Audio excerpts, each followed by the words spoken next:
Hello, welcome to a special episode of Inside the Rookery. I'm Lindsay Law of Rookery Publications, and today I'm joined by my fellow Rooks, Andy Law, cartographer extraordinaire, who has, of course, mapped Warhammer on many occasions, knows the geography inside out, and was until recently, producer of Wifrit 4.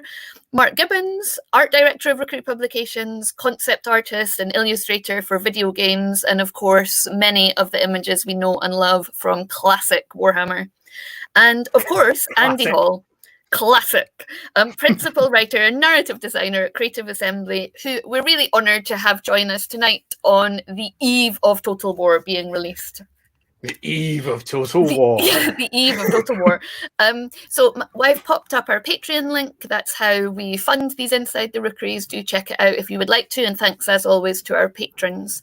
For those of you that don't know, we will take comments from the chat. We've had quite a lot pre-submitted by our patrons and people on our Discord community.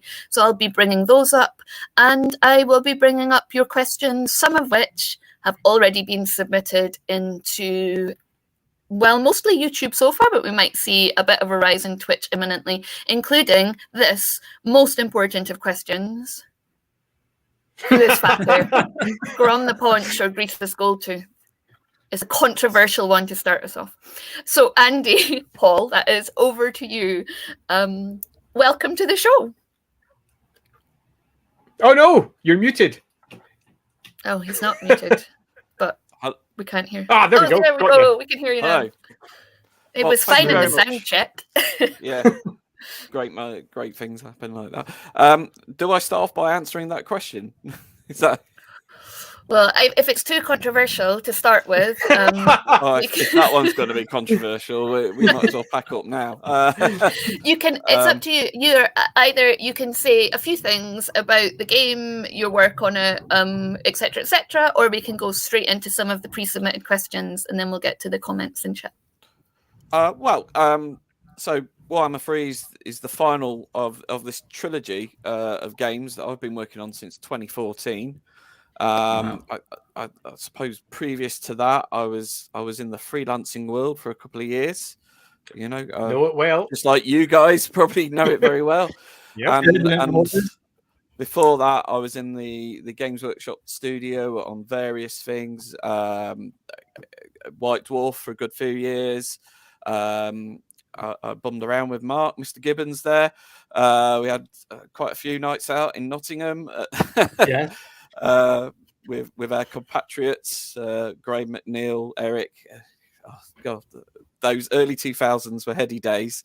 And I also worked with Jervis Johnson and Rick Priestley in Fanatic as well when Fanatic was looking after the specialist games. So Inquisitor, Blood Bowl, I did loads of work on Blood Bowl, and all that stuff. And then generally I started to work on 40k and Warhammer, and then to White Dwarf, and then into licensing, and that's kind of how I got the gig I'm in now. So that's kind of a bit about me. And then obviously Warhammer is the Total War Warhammer trilogies, but been what I've been working on mostly. And 3 is out tomorrow, and it's our biggest, most expensive, longest project to date. There you go. Exciting. Thank you very much. So we will jump right into one of the pre-submitted questions, which is kind of a general one. So Kilishandra asks, do you feel there's a strong narrative arc leading through the 3 games? And how do you feel about Warhammer 3 as a conclusion to that arc? There is an arc. Whether it's strong or not, I don't know, because I'll be lying if I say it was planned from day dot. But actually, it's an inverse arc, because Warhammer 3 is actually a prequel to the other 2 games. So it actually goes 3, 2, 1. And in this game, you almost see like the origin of the advisor. So the advisor character is someone we kind of designed out of necessity, to be honest. So in Total War, you always have an advisor.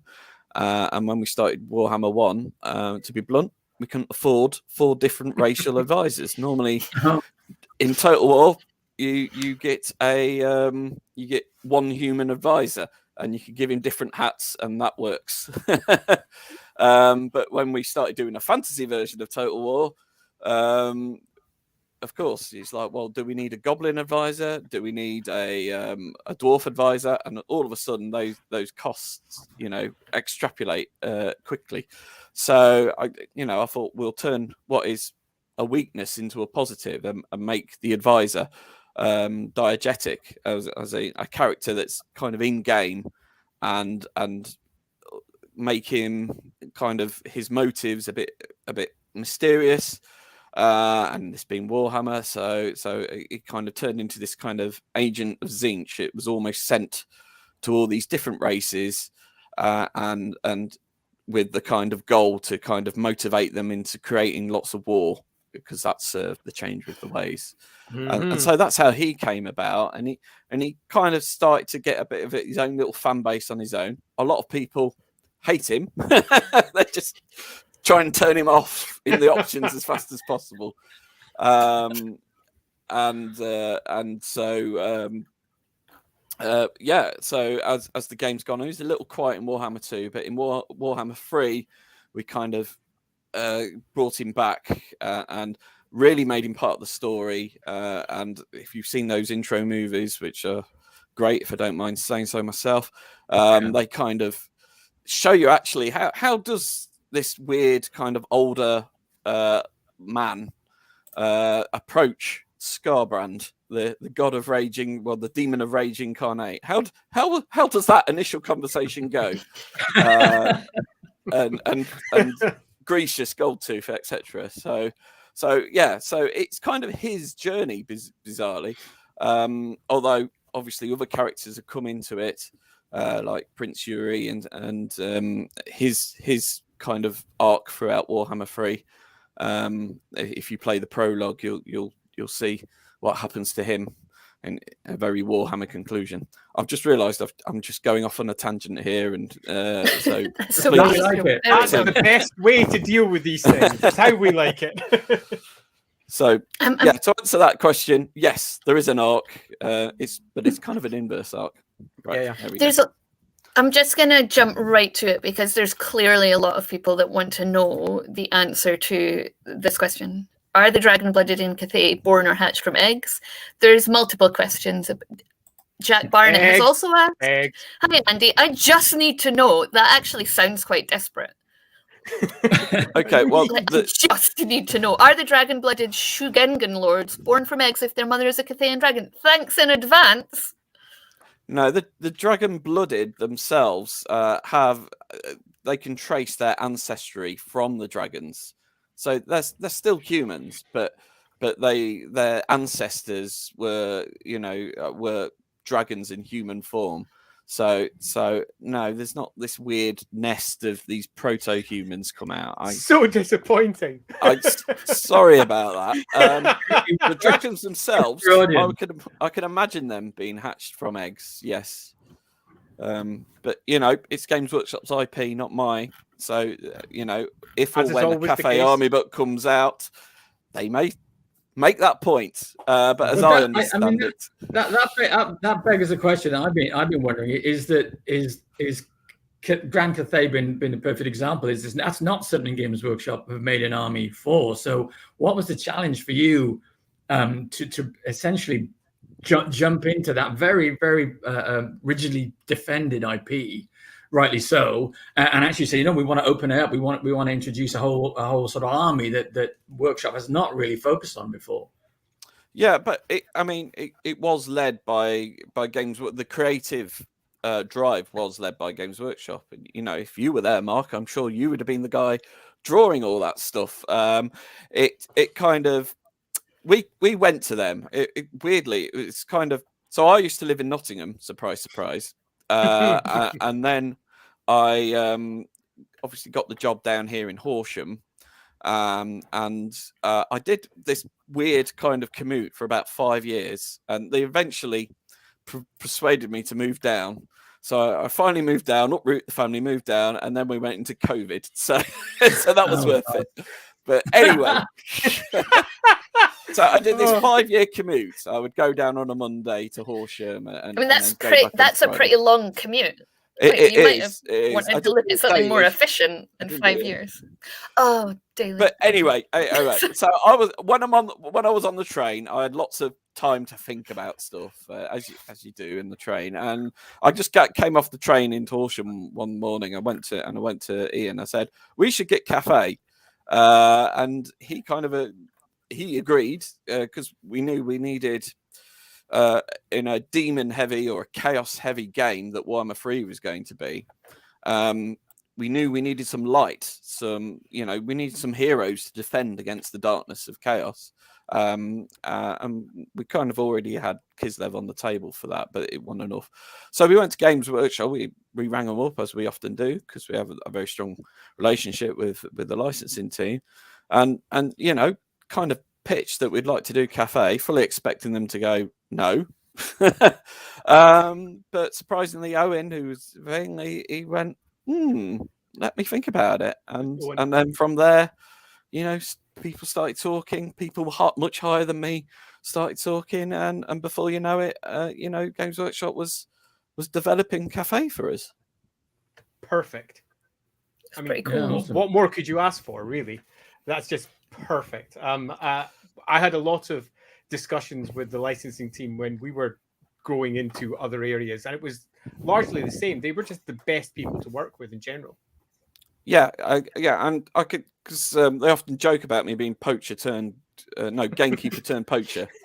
So I've been on both sides of that divide, and it's from my limited knowledge of working with other licenses, and again, something probably Mark or even you, Andy, can talk about more of. The licensing team are really good and generous, and they try and help and everything, but also being still staunch defenders of that IP, and as they should be, because it's a great IP. It's one of the best IPs in the world.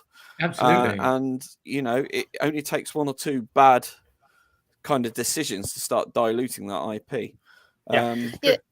This is quite a chunky question, but it's quite well related, and I think it's less about developing new factions in the lore and more about the history. So how is it to work on the lore, and do you think you're balancing when working on the lores for games like this? I mean, there has to be a reason for war in these kind of games, and therefore are you moving away from what's happening in the original Wifrip? Interestingly, we had Gav Thorpe on, didn't we? And Gav was like, there is no canon, it's canon that all exists alongside each other. It's like many, many variations of the same world. Oh yeah, I would agree. I would never disagree with Gav.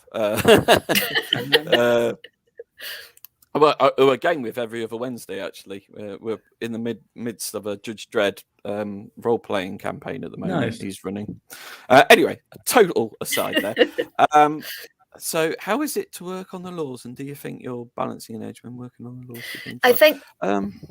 I think what Creative Fossey is getting at is if you have, you've got the history of the Wifrip world, do you have to diverge from that history to make an arena where lots of different factions can fight each other, or do you stick with the history and you just set it in a time and a place where it works?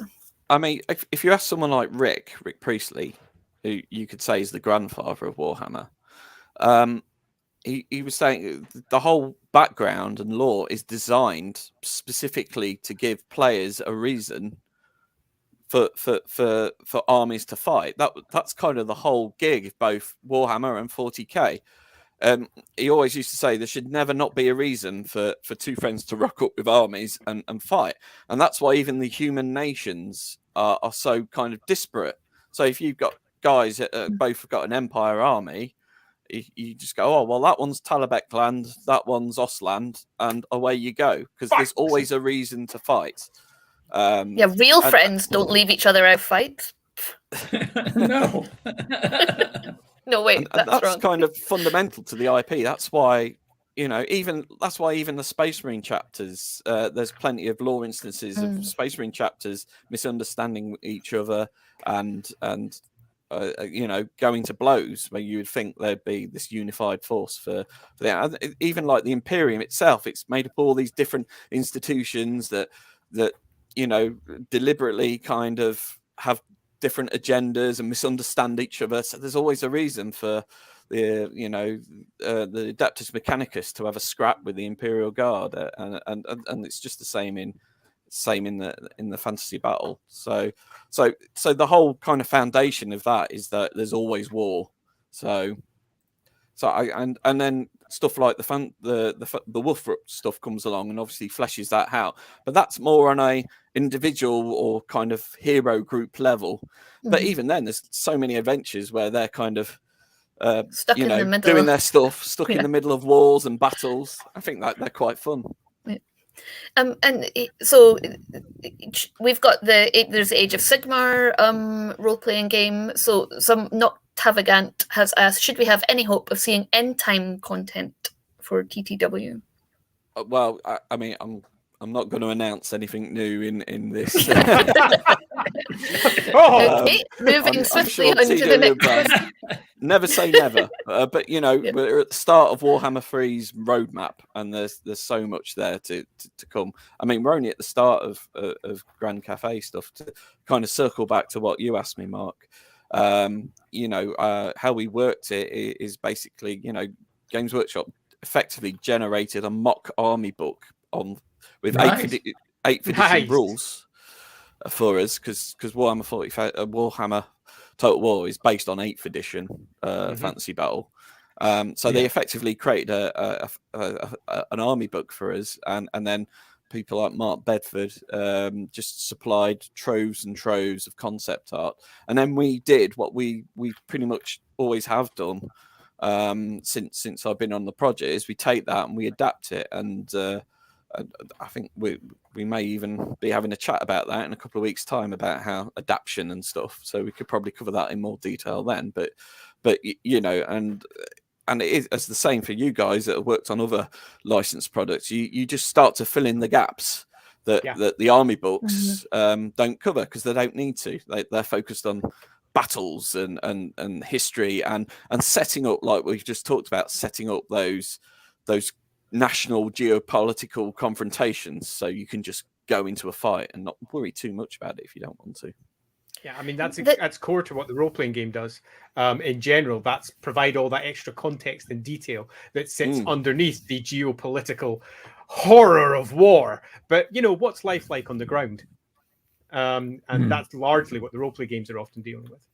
Exactly, and I've been very thankful for those references, actually, Andy. No problem. So when you get a faction, you need to supply like 80 techs and 50 odd buildings. So you need a bit of a deeper understanding that is in the army book alone. So you can say, well, what's 4 levels of an inn in the Empire? So you go, okay, or Kislev. So you got a Gospoda, you've got an inn, you've got a roadhouse, etc. Yeah. The chat is such a funny mix tonight, because it's some quite general stuff and then really specific lore questions, like this one from Brian: are ogres and halflings still friends? That's an old one. Probably not. I can imagine the ogres from the Ogre Kingdoms seeing the halflings as like we see tasty a box snacks, of dairy milk. Yeah, exactly. Yeah, you can't just have one. No. When the original Ogre Kingdoms army came out, the halflings and the ogres were said to have been created in the same batch by the old ones. They had an almost genetic tie together, and that's something that's lasted through the roleplay game, because that original note from the studio is still in all the notes that kick around there, and it's were the halflings like leftover bits of skin, bits of elbow skin off an ogre? I like to think, we'll make a Mark, halfling out of that. I like to think that genetically they were like kind of symbiotic, right? So if you think about halflings and their love of food and their ability to like create really good food, like that's exactly what you need as an ogre and the maw, right? And what do halflings need? Well, they're teeny weeny little people, so they need the protection of some big guys. So I like to think that they were created in some sort of food-based symbiosis. Gotcha. Not Arnold Schwarzenegger and Danny DeVito in Twins, then. No, not that. Why not? Not that. Well, why not? No, I mean, it could be. I always like Gav's talking of Gav, I always liked his interpretation of Warhammer Halflings, and he just basically said they're randy thieves. So they're either doing one of two things. Pretty much what we wrote. Yeah, that's pretty much what we wrote in the most recent edition. Randy thieves. So here's one, not to give ogres and halflings all the love, but here's some greenskin love. If a goblin kidnapped a nobbler and forced it to be around a wa, would the wa affect the nobbler? Yeah, because they've got kind of goblins, I suppose. It's not a scenario I've thought much about, if I'm honest. I reckon it could be swept up. If only because nobblers are a bit more sneakier than goblins, and goblins are very sneaky. I can imagine it doing the war thing, and then when all the goblins charge forward, he's like, right, I'm going this way.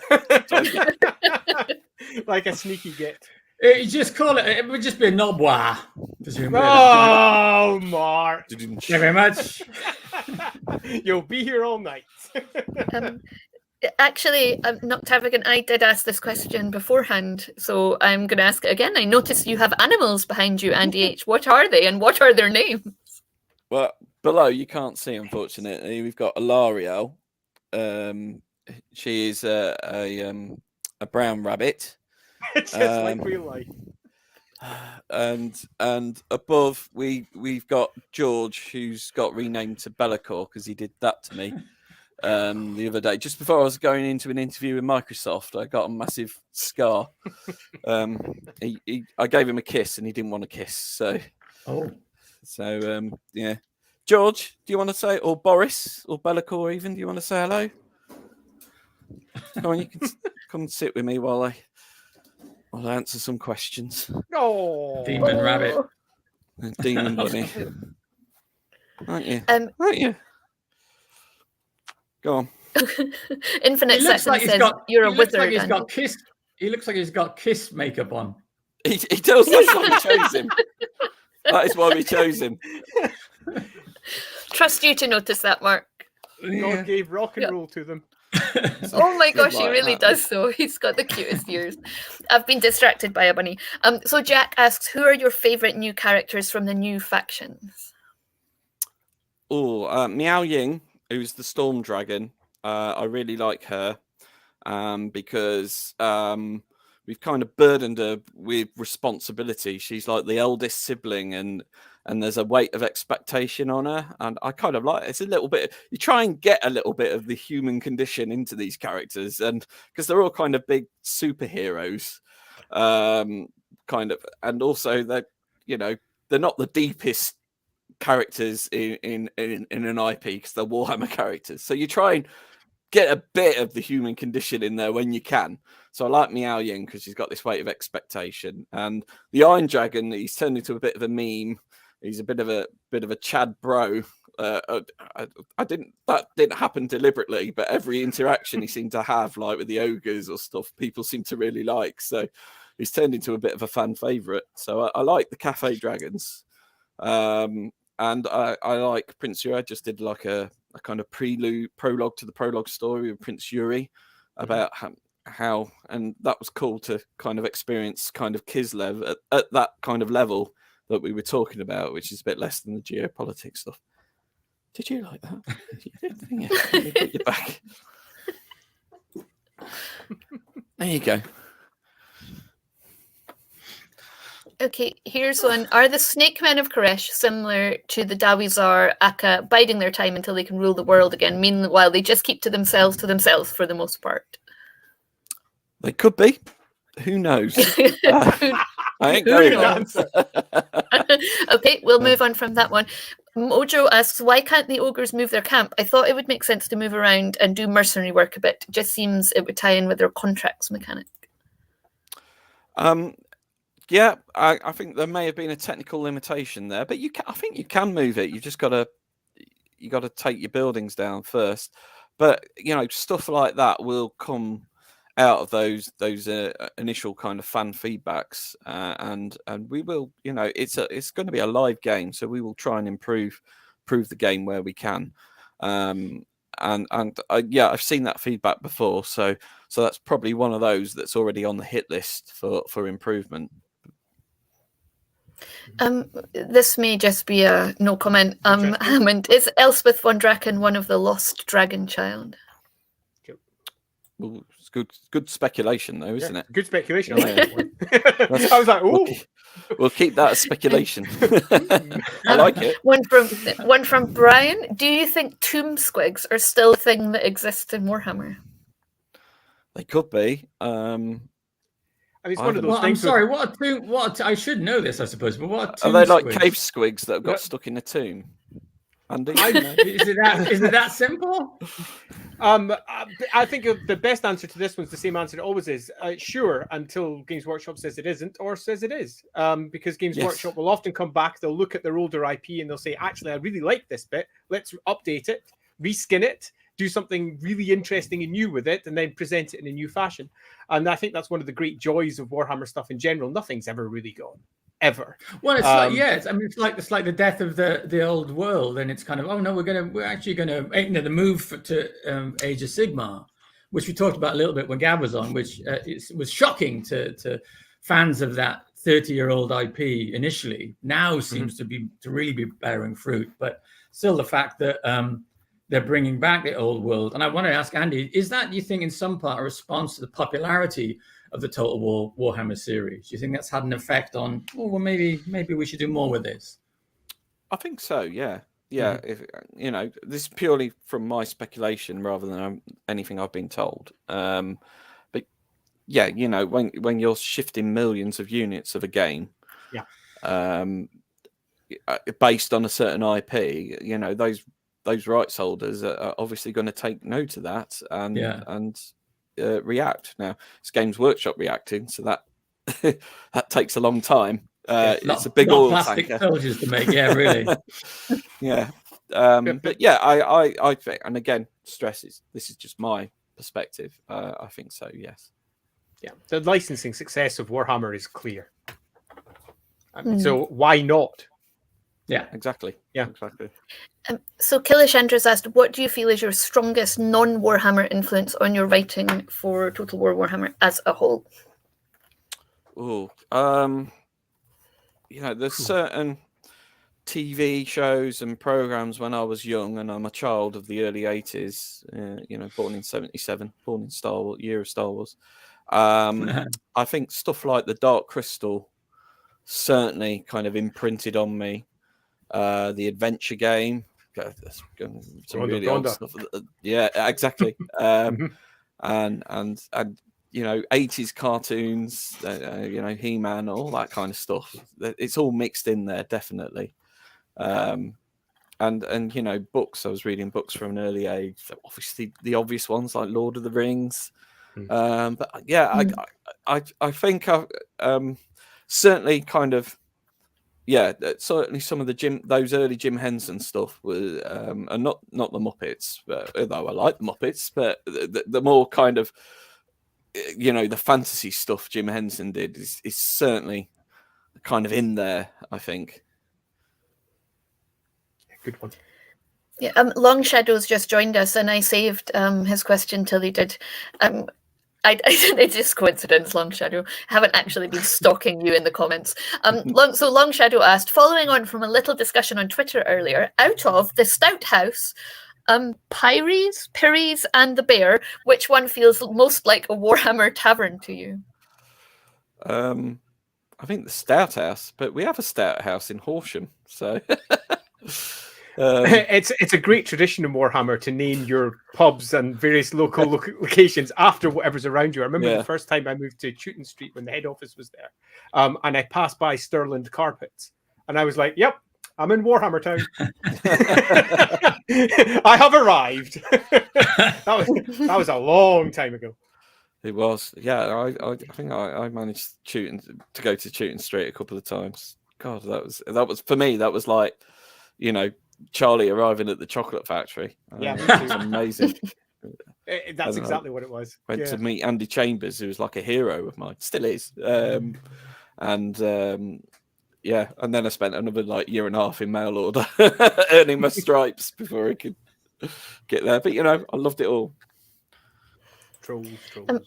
So Christopher Lee 66 says, on the subject of the old world, is there any chance that Creative Assembly will be able to play with the old world timeline?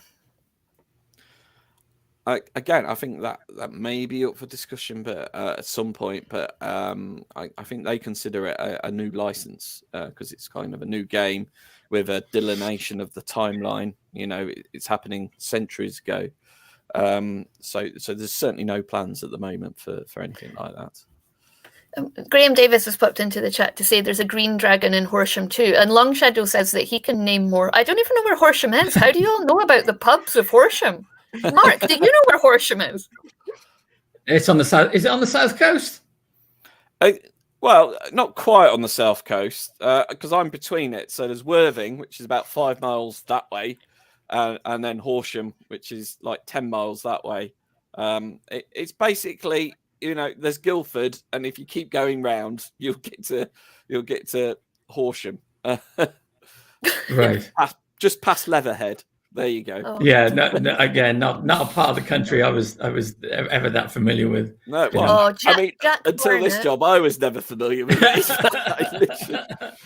Jack Barnett has provided some useful information. It's like nearish Brighton. So here's this question. Hammond has popped another comment afterwards saying the question is for all four. One last question for me. If you could make any Kitbash mini for fantasy, what would it be and why?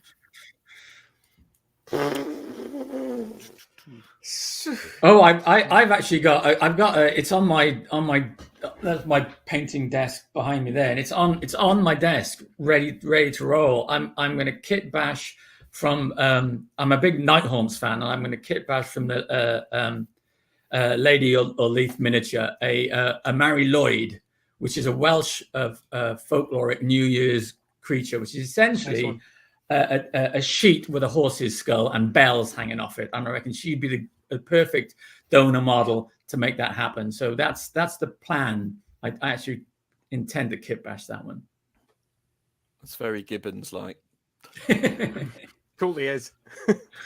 I would probably do another one of these. So this is out of the box. This is my Hell Pit Abomination. Oh, that's a great miniature. I love that miniature. Yeah, one of Seb Probert's brilliant miniatures, and I'd probably do another following the camera. I'd probably do another version of that, but a bit more converted to separate it from that one because they're monstrous on the battlefield. I find it really tough to answer because whatever happens to be my army of the moment is my current joy, and it must be that one. My last Empire army, I kitbashed something that is heresy to many, a fantasy roleplay fan. I kitbashed an Emmanuel von Leibowitz and a Griffin for Nuln because it was awesome, and who wouldn't want to have a giant Boonfang wielding woman sitting atop a dragon? Griffin. Yeah. Griffin. I did the dragon with the other. I did Elspeth von Draken for the dragon, obviously from Null. Yeah, good times. So let's say I meant to say Lady Olinda, isn't it? That's the name of the count, just in case there's any confusion. Yeah, it's the floating cowled spirit with the two other floaty things. Yeah. I reckon if I put a horse's skull on there and get a load of bells off Nurgle kits. Oh yeah, I can give it that some of the flagellants Christmas as well, kind of thing. Yes, flagellants. Yeah, there you go. Bells. Yeah, and lots of ribbons and parchment and stuff. Right. That's my challenge for the weekend. I think I'd want to make a marathi that I actually like. Oh, controversial. Oh, you don't like the big serpent, the serpenty one? Yeah, but that's Age of Sigmar. It's not really Warhammer. It's Age of Sigmar. I like it. That's a really I love cool. It. That is a really cool imagining of her, but I would want to make her for the old world and make her like I would want to make her somewhat of a cross between Marathi, the Vegas years from, as we know, the 1996 or 1995 Games Workshop calendar, Mark Gibbons, and the Marathi that Andy has done for me because she was an NPC in our game who I became very pally with, because you can totally be pally with Marathi. So I would love to make her. I like the original Marathi sculpt, which I'm not sure if it's a Brian Nelson sculpt. It might be, I don't know. She stood there sort of beckoning On The that original Chris. metal one. Was that On that- Chris Fitzpatrick?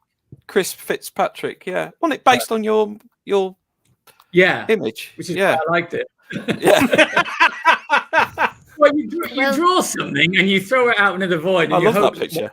Sculptors goes, yeah, let's do that. And Chris did it, and that's exactly how I would have. If I could sculpt, that's what I would come out like. So Infinite Saxons asked, how did she appear in our Warfrop game? I think that's on our Discord server, so you can go and have a look there. It's not suitable for work. Caution. Dark elves. What can you do? So here's another question. Shamlin Hassawi question. Some have likened the fall of the Kislev Prince and his rise into the Demon Prince to the fall of Arthas. Were there any inspirations drawn from Warcraft? No is the blunt answer. I mean, I've only had that correlation kind of drawn to me way after we complete it. I mean, to me, it's just a classic Warhammer story. That the fall to spoilers, the fall to chaos, and how you are tempted, with good intentions. I mean, it happened to Archeon, and I think Gav, talking about Gav again, he did a whole trilogy. Is it Claws of Chaos trilogy? How that happened to someone who was innocent and good, and we also had to. We knew we wanted to kind of kill a god or wound a god, to create this kind of narrative frame, and so we obviously how do you kill a god, even one of the kind of lesser known gods in the Warhammer world? They're still, omnipotent beings that with a power level off the charts. So we came to that kind of symbology, again, spoiler, it's not the pistol that kills Urson. It's the renouncement of this paragon of Ursonite values who renounces him in front of his face. That symbolic act is what wounds the god. So we needed to take this guy on that journey from honorable Kisvalite searching for a lost god to becoming embittered and grown and manipulated by, again, spoilers, Be'lakor, to the point where he would do the act. And again, the kind of the reason we chose Ursa, I wanted that kind of Aslan on the stone table moment, because it's also, how do you get the player to kind of empathize and feel sorry for this god? Well, if a god has a big snout and eyes, and you may have guessed I'm a bit of an animal lover, if you feel, if a god takes that form, and then maybe you'll feel sorry for it, and maybe you'll care. We want people to care and about that story, not just go skip. And as we're on the subject of Urson, here's one from Brian. When Urson roars and breaks the veil, what do you think the effect was on the Geomantic web? I think that would have screwed that up for a while, and I think there would have been a fair Star Chambers and a few Slan, waking up and going, "Ooh, quick, fetch me a fan. Something terrible has happened." And here's another one from Brian. Why does Costelin have access to the Ice Court mechanic given his religious predilections? Another great question, and the answer is because he's a bit of a hypocrite.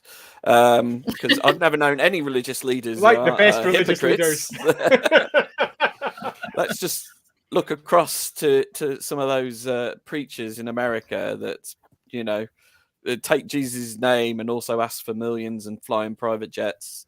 Warhammer does kind of try and reflect that. I'm not naming any specific cults or religions, by the way. I'm just saying there's an archetype there. I mean, and also I think Costal is actually, his intentions are reasonably good. He's kind of got a valid point. You have Kislev, and you've got all these different kind of pseudo religions, because Kislev's pantheon, you've obviously got the three big ones. You've got hags practicing blood magic and Tal worshippers going deep into the woods, and they're next door to troll country, so there are vectors for chaos to attack and insidiously take over these religions. So that his kind of view is this all needs codifying. everyone must worship in the orthodoxy censured way, and we hate wizards unless I want to use them to fight the greater threat of chaos. Again, it's kind of a Warhammer universal theme. You see it in 40k. Inquisitors are always using chaos weapons to fight chaos, and that always ends well, doesn't it? Perfectly. No problem. Valastair has had some questions. There's a few more actually about Kislev, but I've picked these ones. Are the Tsarina's secret police still called the Chekists? Without wanting to ask about future content, although clearly you do, how much fun mystical weirdness went into New Kislev? Are they still a grounded empire-like people, or something more fun? Really good questions. No, the kind of secret police / spy archetype that Kislev has is they're called the Akshinka. And you may or may not be seeing those in the future. So more, again, because these factions, and just like the Empire, you can subdivide the factions into different themes, and so Kislev certainly has a grounded human thing with the Streltsy, and all the Kossars. They're just woodsmen called to war, and to defend Kislev and by dint the old world, and they've kind of got a big chip on their shoulder about that, because the Empire seems to take all the credit when actually it's kind of Kislev that holds, they're the first ones at the gate, and then the Empire goes, we save the old world all the time. So I think they're very grounded now. Have they got a whole kind of thing with the Ungols in the north and the hags in the woods and stuff? We touch on that throughout Warhammer 3 with some of the lore nuggets you see in the loading screens and hints in the tech trees and the buildings. I think, and obviously there's also a giant elemental bear where the motherland comes to life in bear form. Woo! That was a great concept by Mark Bedford at Games Workshop. We love that, so we grabbed that with both hands. Can I just add a small personal note? I'm super pleased the hags are still in there, because I created them for the fantasy roleplay game back in the day, in their early 2000s, because there was a big gaping hole in the Ungol side, and it was an attempt to try and bring a little bit of balance there. So there you go. Pleased they're still going. They're still going. I remember chatting to Graham McNeil about that for quite a while when we were building up the different version of Kislev that also didn't contradict any of the versions of Kislev that were alive at the time. And it's really fascinating to see where it's now going, as it's branching out in completely different directions, and seeing the DNA of what came before and now what it's becoming is super exciting. Yep. I always fun. Agree. So is that a yes to this? Sorry, I like jumping between the chat. There's a lot of questions. Yep. And Wilhelmina Doherty says, I love everything about hags. Cannot wait for them to rear their heads in game.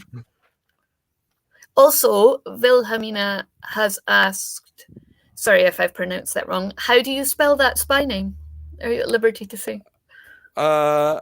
It's just whether I can remember how it's remember it. I know. You definitely can't see my screen. I'm going to delve into some files here that no one should be able to see. The super secrets that no one's allowed to know. And I will literally pull out the spelling. Okay, here we are. Oh, you definitely can't see my screen, can you? No, I would be you're fine. Fired. So, AKSHINA. AKSHINA. Yes. Your rabbit has escaped. Is that okay? Your rabbit is loose.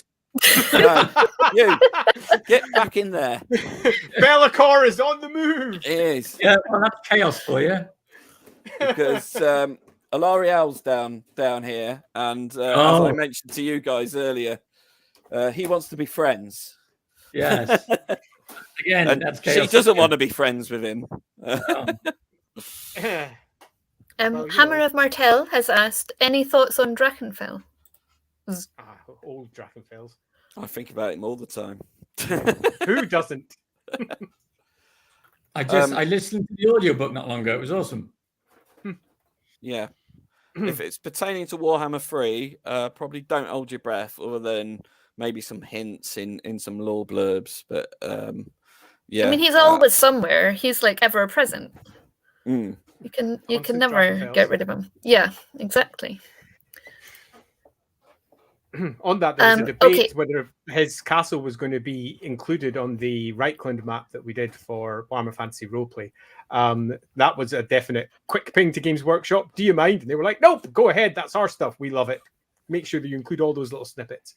And that's one of the great joys about working with them in general, is that they are as much fans of the material and as excited to see it being manifested in new and interesting ways as we all are, as the creators, as the players of the games. Super fun. Here's one from Baron Lloyd. Question. So if the timeline for Total War Warhammer games is 3-1-2? Is that what you said? Yeah. I thought you said 3-2-1. Yeah, 3-1-2. it's kind of 3-2-1 because effectively he dies in one. So, but you know, these things are very fuzzy. And I hasten to add this: the Warhammer timeline, as you guys all know, it's very, very fuzzy. And a bit timey-wimey, and you know, we've got Rapance de Leonis in the game who died a couple of 100 years ago. Nice. So I love her. And Azag's here as well, who obviously also died in Warhammer Past and stuff. But you know, do you stick rigidly to a timeline, or do you try and have as much fun as possible and bring all these heroes to the game and kind of slightly hand wave it, to be fair? You know, if this was a pure history game and one of Total War's kind of pillars is authenticity, then that wouldn't be a thing. But you know, the Warhammer game, the timeline has always been, you know, before us, the timeline has always been a bit fuzzy, and when a writer or a designer needs something, they'll twiddle with the timeline. But yeah, but fundamentally, it is Warhammer 3, and then probably 2, and then 1. But 2 and 1 are really close together. You know, really, really close. Maybe even intersecting at times. So, do you think we'll ever get like the epic rap battles of history, but with Warhammer characters in like a ring, and like Karl Franz will go up against Sigmar, and then Drakenfels will take on, I don't know. Who could Drakenfels take on? Mazda Mundi. Why not? Mazda Mundi, yeah. I mean, I would buy that game. maybe in a kind of Street Fighter 2 Warhammer. Yeah, Street Fighter 2, but Warhammer. Yeah. Yeah. You can make your own character. Smash Brothers for Warhammer. Someone might. Warhammer Smash Brothers would be awesome. Pitch it. Oh, Pitch that would it be to amazing. licensing now. As for Nagash, I've said before many times, we're going to try and get everyone in. You know, Nagash. There's a certain Grey Seer who's currently not there yet. Who's very infamous. We're going to get them all in eventually. It's just when. So Shamlan has asked, is the future DLC content of Warhammer 3 already predefined and decided upon, or could there be the possibility of unexplored avenues? So, sorry, we totally need Thankwall in a fighting game. Sorry. I love Thankwall. Sorry, I'm misbehaving. Yes, but Thankwall maybe. We have a roadmap. We have a plan. Now, those obviously, the further you go out, the more that plan becomes a bit wibbly wobbly, like a twig or a reed flailing in the wind. So you know, stuff that's coming out within the year, you know, that's pretty much fixed. That's been worked on now. It has to be to get it out in time. And then the further you go out, the more the plan is there, but the more kind of vague and grey it gets, and you know, it's able to change and adapt as and when we need. So there, yeah. Wolf says, I think Rapance can be explained by being blessed by the lady. There's lots of ways to explain things in Warhammer. Yeah, I think we did some kind of it tried to attempt to do the in-game logic of why she was there. But we don't want players to feel too, you know, we would just want players first and foremost to kind of enjoy it and not worry too much about it. but you know, we do try and appease some kind of in-game logic about why people are there and that. My logic for her would be the Grail has vampire blood in it. All the ladies are vampires. Oh, My good. word! I like that. There's loads of ways. That's a Black Library novel in waiting. That one. that certainly is. I mean, imagine when they found out, and the knights, right? I mean, they're like proper hard. They're totally like some kind of ghoul juiced up on their ladies vampire. This is getting really weird. Wilhelmina Doherty says any plot hole can be explained with one simple phrase: "A wizard did it." Oh, Christopher Smith has asked. With Warhammer, it's more they went into the Chaos Realm. Yeah, exactly. And then they come out. You know, it's really timey-wimey in there. Yeah. So Christopher Smith asks favorite new unit in Warhammer 3. Ooh, that's a tough one. I think it's. I mean, the dragons are great because they transform. So, you know, you can have this awesome spellcaster, and then when a greater demon comes lumbering towards you, you can turn into a Caffeine dragon and take him on. I did a classic when I in a big multiplayer game we were play testing. I flew over to a great unclean one, and then accidentally pressed the transform button. So I transformed into a human just as I arrived at the great unclean one's feet. And of course, there's a cooldown, so you can't turn back into the dragon immediately.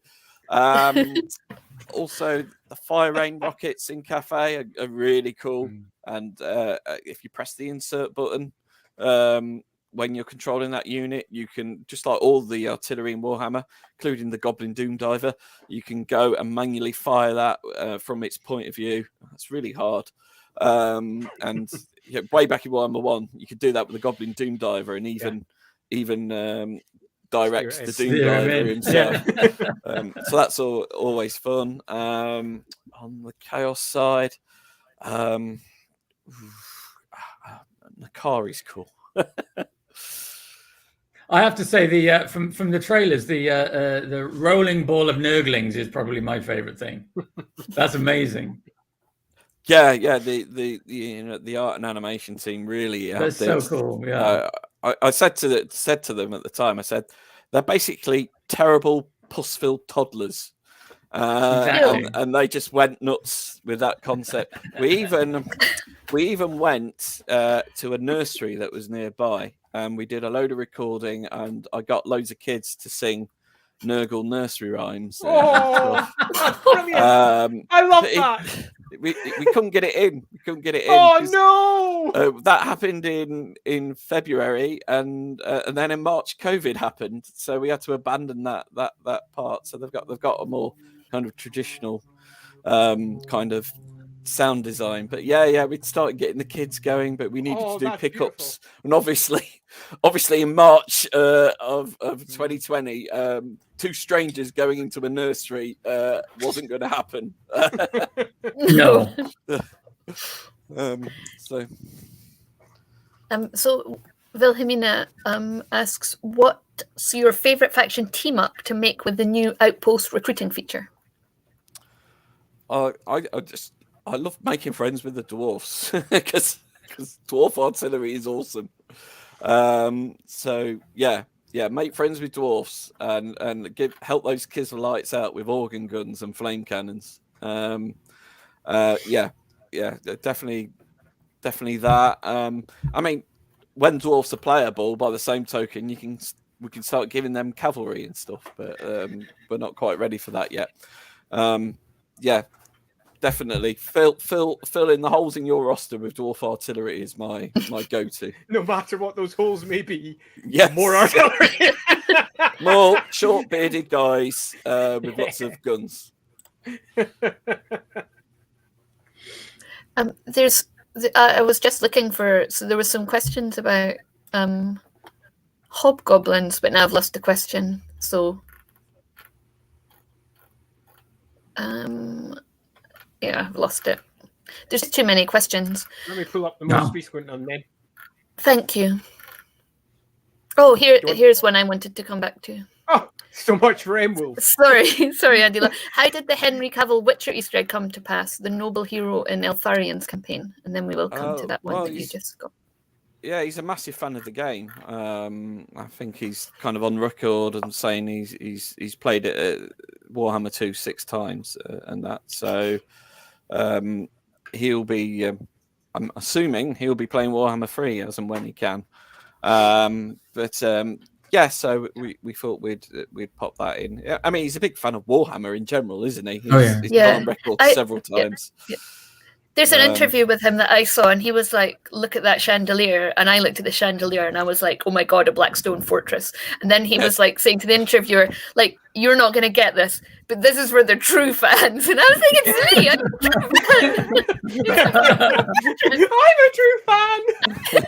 a true fan." It was not my finest moment. Yeah, Henry, if you're watching, give us a shout. Give us a shout. We'll talk. We'll get you in the game. So this is the one that Andy brought up, and then I rudely threw away. Threw away. So how will Warriors of Chaos be handled? Will Sigvald, being basically Slaaneish's chosen, be moved to Slaanesh? Will they still be their own faction? Will that square with cool characters being allowed? Yeah, I mean, we're aware that Warriors of Chaos probably need a bit of a leg up now that we've done all the Chaos Demons. So something for the future. Nicely handled. Yeah. Apparently, so Long Shadow says, apparently Tom Holland asked Henry if he could come round and play. It's the truth that happened to Graham Norton. That's like adorable. Well, yeah, well, we've got 8-player. That was for the tabletop, but we've got 8-player simultaneous turn multiplayer now. So if SpiderMan and Superman want to come and jump on some Total War with us, they are more than welcome to. Right on. Thank you for bringing up the Hobgoblins one again. Seeing that much of their territory on the steppe is diminished in the Game 3 map, could we still see the Hobgoblins Khanate outside of their cousins under the Chaos Dwarfs? I think that's possible. I think you got to remember with the Warhammer 3 map is it's an abstraction. Yeah, so yeah, we're well aware of those eastern steppes in the traditional maps are kind of massive. You don't just take 2 steps outside the Grand Bastion and fall off the cliff into the realm of chaos.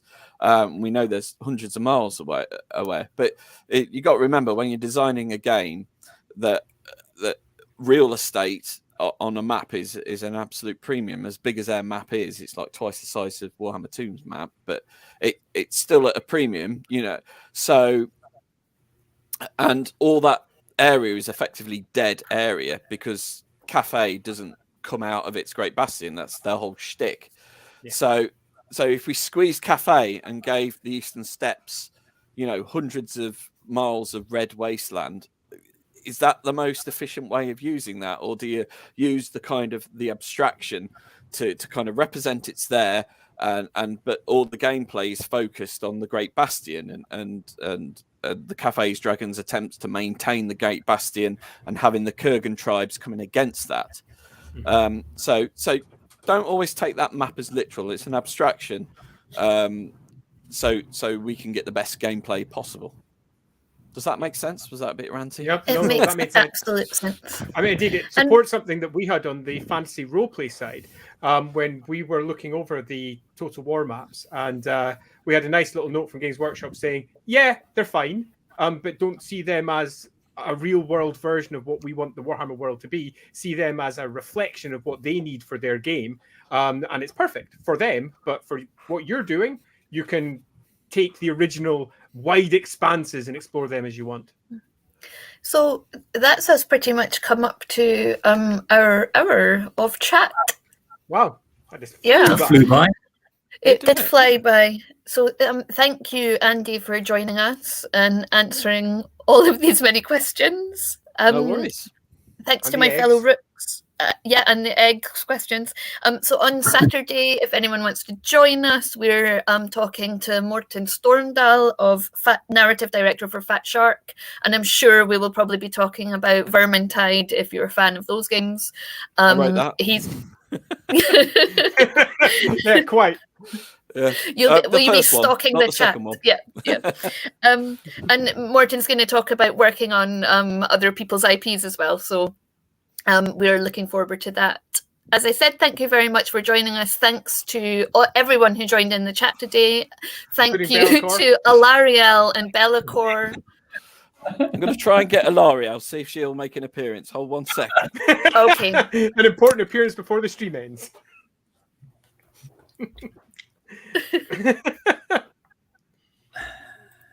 Oh, Oh, bless him.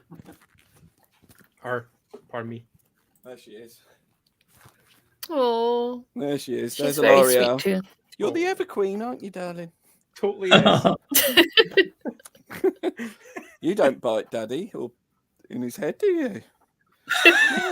And scrape his flesh off. Before important meetings. And on that note, we will say good evening to you all, or Indeed. good day wherever you are in the world. Thanks, everyone. Speak to you soon. Bye. See you all next time. Bye-bye. Bye.